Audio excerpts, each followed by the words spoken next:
mooy ànd rek ngir politique lu ñu doon wax ni léegi ànd ngir dundee politique bu dee coalition boobu ci loolu la taxawee ñun mënuñu ànd mënuñu ci jàppale benn coalition ci anam boobu mais contre une coalition mais coalition yi ñu joxe Sénégal ay nit yoo xam ni da ngay gis ñaari nit yoo xam ni du sekkuñu dara kii dafay jaar nii kii jaar na ni élection dong tax ngeen ne nañu dajalee ngir élection yi dong fàtte lépp lu ñu doon wax lépp lu mu doon wax ci Gora Thioune dama koy fàtte ba élection yi jàll lépp lu mu doon wax ci Moussa dama koy fàtte lu mu doon ñaawlu ci Moussa dama koy fàtte ba élection yi jàll ànd ak Gora Thioune ànd ak Moussa fekk na maa ngi doon sama dund yëpp maa ngi doon ŋàññi Gora Thioune di ŋàññi Moussa ma ne yu mel noonu nag coalition nag ay nit yoo xam ne dañ doon ŋàññante kenn ci ñoom bëgguloon sa morom xam nga man ci lu ma jàpp mënuñu jàppale coalition yooyu waaw parce que façon politique boobu la ñuy xeex waaw suñu mandataire national dama ko déglu ci benn émission mu ne ñun politique de contribution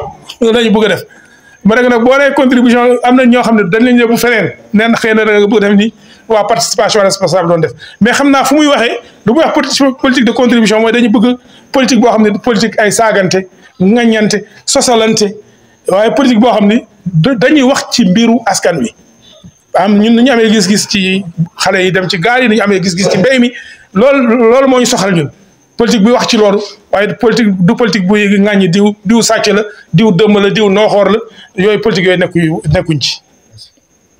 Vous êtes éliminé de la course. Est-ce qu'il y a des coalitions qui ont subi le même sort? Et pour le futur, est-ce que vous comptez présenter lors des élections locales une liste qui va représenter? Il y a beaucoup de coalitions qui ont subi le même sort. Peut-être après, on n'a pas fait de jonction. Je sais par exemple qu'il y a des agriculteurs, des maraîchers de la zone de Niayes qui s'étaient organisés. Et c'est l'occasion de prier pour Issa Oumar Bass, qui était le président de APASEN et qui était candidat lui-même aux élections législatives, candidat indépendant, avec d'autres maraîchers. Et eux aussi, leur liste a été rejetée.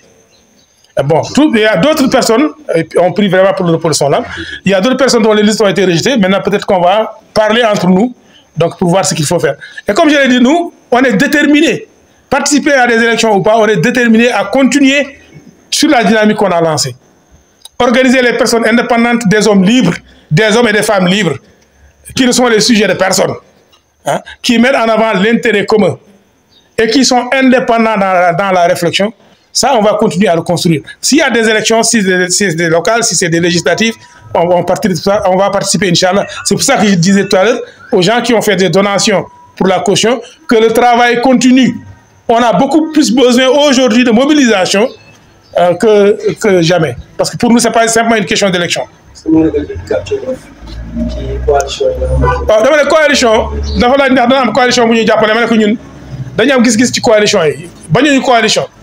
waaye ni ñuy defee coalition yi Sénégal politique kese moo tax nga def coalition bi jëriñ askan wi maanaam bu ñu àndee man ak sama noon wala ku ma mën a jàppee sama noon bu ñu àndee danañu gagné danañu ëpp ay députés yu ñu am loolu rek moo tax ñu bokk waaye bokkuñu woon dara bu élection yi weesee sequñu dara bokkuñu dara kenn du jaar ak sa morom taal waaye ngir élection dong ñu ne léegi nañu dajale fàtte yëpp nañu fàttee lu ñu wutee yu amoon suñu diggante yëpp ngir ba élection yi jàll pour ñu am dara ñu ne ñun gëmuñu loolu te commission yi lu ñu gisagum yu gën a bare ci coalition yi ñu fi taxawal ci loolu la ci wutum député rek la sàncuwul ci bokk xalaat sàncuwul ci bokk gis-gis sàncuwul ci bokk jublin fu mu sàncu rek mooy pour ñu am ay député yu bare façon coalition yooyu rek ñun waa addu jàmm moom mënuñ leen jàppale.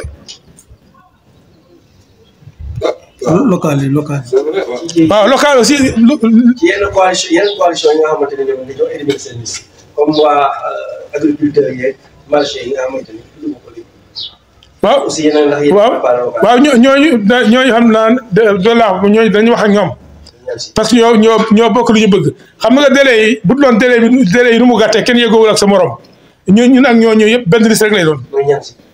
mooy par exemple Issa Oumar Bass ak maraîcher yu mu àndal man maraîcher la kii maraîcher la xam nga mais délai yi nu mu demee. presque amul temps pour choisir wër nit ñi mais léegi comme tax nañu liste bi nit ñi dañu am temps toog parce que lu ñu bëgg benn la bëgguñu kuy dundee politique li ñu bëgg mooy samp ko ci loo xam ne ni mooy soxal askan wi njëriñu askan wi kon yooyu réeroo war fa am quoi bu ñu waxtaanee rek incha allah dinañu retrouver wu quoi. actuellement man ngeen ci wax tuuti wala. waaw bu ngeen laajee. voilà bon en fait am na li xew ci réew mi temps yi. woolu bi ñu yoolu yenn ci devant les juridictions et autres ngeen di jàpp ne mbir politique moom moo tax ndax yéen noonu ngeen gisee wala am ngeen ci beneen gis. non man ñun moom lu ñu ko gisee mooy jàpp nit ñi ci ngiru politique ak wax seen xalaat jaaduwul te ñu nekk tey di jàppaate ñoom ñoo doon xas loolu parce que ñuy jàpp ñoom ñoo déggum ñu leen jàpp yëpp article 80 la ñu wax article 80 lañ leen di jàppee toppee article 80 bi ñëpp à commencer par Ousmane Sonko Bassirou Diomaye Faye dañ ko doon ŋaññi ne article 80 boobu dafa war di denc ci sartu Sénégal kon nag mënuma comprendre tey ñoom ñu faru ñu jël article 80 boobu di ko dooree nit. waaw dañagul la mu ngi fi ba léegi. non dama ne dañagul mais ñoom ñoo am option utiliser ko wala bañ ko utiliser mun nañ ko bañ a utiliser ah kii bi au conseil des collectivités locales ak conseil économique et social dañagul ils l'ont dissous mais dañagul parce que dafa am temps bu mu laaj xam nga donc bii mënoon nañ ko bañ a utiliser parce que ñoom ñoo activer le procureur ñoom mënoon nañ bañ a activer procureur. donc loolu genre waxee la te jaaruwul ci démocratie vraiment nit tëj nit parce que dafa am lu mu wax te wax dëgg yàlla bu nit waxul képp ku wax akulaay taala ñi fi nekkoon opposition lu ñu doon wax ñu jàpp tey waxuñ ko bu nit waxee wax ngir yàlla rek tam ñoom lu ñu doon wax ñoom bu ñu nekkee ci opposition bi ñu jàpp tey waxuñu lu toll noonu ci garaaw.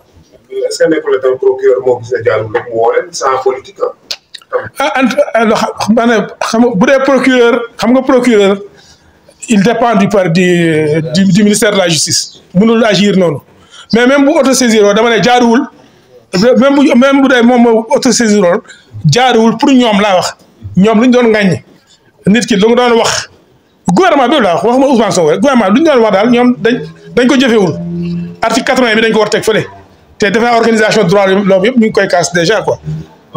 Alors, en français, les convocations tout à fait des journalistes, également des leaders de l'opposition, certains y voient une main politique. Vous avez la même perception? Absolument. Moi, je considère que c'est de l'intimidation et je considère également que c'est inacceptable. Parce que ceux qui sont aujourd'hui en train de poursuivre ces personnes-là, elles utilisent l'article 80 qui est récusé, dont ils demandaient la suppression. Tout à l'heure, quelqu'un a dit oui, mais l'article est toujours là. Il dit oui, l'article est toujours là, mais eux, ils ont l'opportunité de ne pas utiliser cet article-là. Personne ne les a obligés de l'utiliser. Et c'est une honte qu'ils soient là aujourd'hui dans cette posture-là où ils sont en train d'utiliser cet article 80-là pour intimider. C'est pas seulement intimider l'opposition, c'est intimider l'opposition, intimider les journalistes, c'est intimider les citoyens. Et ça, c'est inacceptable. C'est inacceptable. Ils disaient la même chose, c'est ce que vous disiez tout à l'heure. Ils ont utilisé les mêmes propos à l'époque. Ah, ils ont dit pire. Ils ont dit pire. Tout le monde le sait. Tous les Sénégalais en étaient témoins. Les Sénégalais, mais, encore une fois, moi, j'ai confiance aux Sénégalais. J'ai confiance à leur capacité de jugement. Les gens là, c'est ça que je dis. Ce qui est formidable dans ce pays-là, c'est que la majorité silencieuse là, elle n'est pas très vocale. Mais quand il faut prendre des décisions, ils prennent des décisions qui montrent qu'elle n'est pas aussi aveugle que les gens le pensent. Et nous comptons sur ça. Vous ne pensez pas que c'est le procureur qui s'est autosaisi pour appeler ces gens? Non, je ne le pense pas. C'est politique? C'est politique, absolument. C'est 200% politique. C'est bon? Merci beaucoup. Boo amul yeneen laaj. waaw baax na te yow sonn nga yaa ma gën a sonn yow mi amul laaj. Merci beaucoup. kon nag bu fekkee ni amul laaj.